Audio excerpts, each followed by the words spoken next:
Gospel truth and supersizing your business. Sharon Horne-Ellstrom here.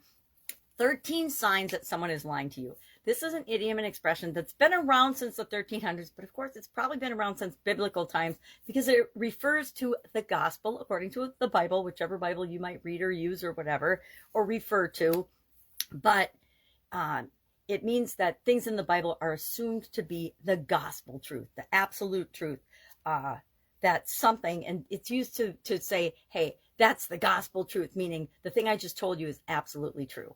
Now, I don't know about you, but I'm not a liar. I don't believe in lying. I don't believe in being dishonest, but a lot of people do. A lot of people will say anything to get what they want. And so I looked up 13 signs of lying, and I'm going to share them with you because I want to see if you have ever been lied to like I have. I've been lied to, manipulated, cheated, and maybe it's because I'm naive, but I like to think I'm getting less naive as the years go by. So I really got a kick out of these 13 signs that someone's lying to you. And they're a lot like reading body language and paying attention to people and the signs they make. But some of us are just hyper and nervous all the time, especially on video. So we might exhibit some of these and not even know we're doing it when we're absolutely telling the truth. We're just nervous. So know what is natural for the person. This is something from negotiations as well. Know how people normally behave so that when they're behaving that way in a negotiation or a stressful situation or in court or in an interrogation or when they're telling you something that they want you to believe or trying to sell you something, you know if they're being honest or not, or if they're behaving in a way that's normal for them, or if they're exhibiting different types of body language, things that aren't in their usual repertoire. I think of fidgeting and moving a lot. I know a lot of people, including myself, who are ADHD, and we're always moving. We're always moving something. We're moving our hands and talking with our hands. That's just normal for me. But for some people, it isn't normal at all. So what are some of these signs? They change the position of their head, for example, or something quickly. They're telling you something and they get jerky, or they change their head, or they'll say something and then they'll change their head. Or you ask them a question and they'll jerk their head up or down or around or some way kind of unusual before they have to answer. Secondly, their breathing changes. Maybe they start breathing really, really heavily or rapidly or whatever, something that's different than what they were doing before you got into this conversation. They repeat words or phrases. They repeat words and phrases over and over and over again, trying to convince both themselves and you that what they're telling you is the truth. Now, I've interacted with some people that are notorious liars in the past, and even some family members. You hate to admit that, but they actually will repeat things and stories over and over and over again in order to actually brainwash themselves into believing that they're true when they're just actually not. There's something that they fabricated. They instinctively cover vulnerable body parts. So if they're telling a lie, so for example, somebody in an interrogation might cover their mouth, or they might cover their, women, their chest, and then their privates, whatever, or their knee, or something that's vulnerable on them. I have a challenged heart, so if I were lying, I might cover my heart,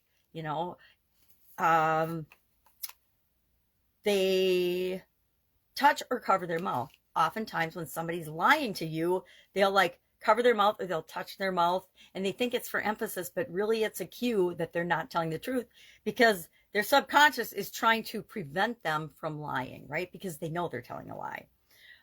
They shuffle their feet a lot. People that shuffle their feet, again, some of us are just wiggly wobbly and move around a lot. But if somebody is behaving in a way that's abnormal and they're standing and talking to you at the water cooler and taking credit for their subordinates' idea, they might shuffle their feet or move their feet. So you can always, one of the QAs, and the FBI brought this up and studied and investigated this, that when they're interrogating someone, a lot of times if they're lying, they'll shuffle their feet.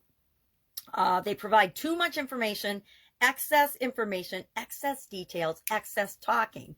Now, I talk a lot, so I'm like, wow, that makes me nervous. But they'll they'll embellish and add detail to stories. It's like the fish stories, right? If somebody's telling you a fish story about how they caught the biggest fish in the world or had the biggest deal in the world, and they're embellishing it, they'll add all kinds of deal because they think it adds credibility to the story. And again, subconsciously, they're trying to convince themselves that it's true. They tend to point a lot. People that point a lot, which I got to talk to my mom because she shakes that finger in your face sometimes and say, stop pointing because I know you're not a liar. One of the most honest women I know on the planet. But they tend to point a lot and finger pointing especially, I think. It becomes difficult for them to speak. A lot of times when people are not telling the truth or being honest, their mouth will get really dry because they're nervous. And when you get nervous, your mouth gets dry or stressed out. They might purse their lips or subconsciously start lip biting. They stare at you without blinking too much. This is a sure sign that someone is actually lying. They will stare at you intently in order to try to control and convince and manipulate you by not blinking and not looking away. When we're talking to somebody, we blink, we look away. I mean, even when I'm talking on my video to myself, although we've got people listening, I try to look away sometimes so I don't feel like I'm staring you down. They begin to perspire or sweat. Now, just might be hot, right? But if somebody all of a sudden gets a bead of sweat on their lip or on their head, their forehead, or their eyebrows, or you see sweat streaming down their cheeks and it's not hot outside or hot in the room, that could be an indication that they're not being honest with you. And in this last one, I'm like, they fidget. But keep in mind that worried or stressful situations, or if people get nervous speaking in public or something, they just might fidget more. I tend to fidget when I'm speaking, and especially depending on the crowd and how comfortable I am, I will fidget more or I'll have more emotions, right? Doesn't mean I'm not telling the truth or that I'm not comfortable with the information. It just means I'm kind of nervous in front of this group of people. So I like this list for a lot of reasons. I think about this list and I think about all the times I have been lied to and manipulated or tried to be controlled, and I didn't recognize these signs or see these signs, or because I loved the person, I would write them off as and make excuses for them, and that has not served me well in the past. And it's one thing I'm working on personally as part of this month's Get Your Goals annual challenge. We're working on spirituality this month, and one of the things I'm working on is a goal as we go through the SOAP framework to fix some of the things that have been broken in me, because all of us, if you get old enough, stuff gets broken, and stuff is things that is impacting you on a subconscious level that you might not even realize. And we want to go and we want to deal with those things, deal with past traumas and dramas and challenges, and make sure that we don't fall for them in the future. I love, my dad used to always tell my sisters and I never met a con man I didn't like. Although my dad never fell for a con man because he knew these things intuitively. He knew if people were being dishonest. And I wish I would have learned that from him, because it would have saved me a lot of heartache over the years. All right, if I can help you in any way, I would love to know if you have ever been lied to, or if you have ever experienced somebody that's talking to you and you know they're lying, or they're stretching the truth, or they're trying to manipulate or control or be dishonest with you to get you to do what they want. And I think intuitively know that, but we stuff it down sometimes because we don't want to know, because people we love and trust, we don't expect to ever behave that way toward us. Yet, guess what? They do. Shockingly, they do.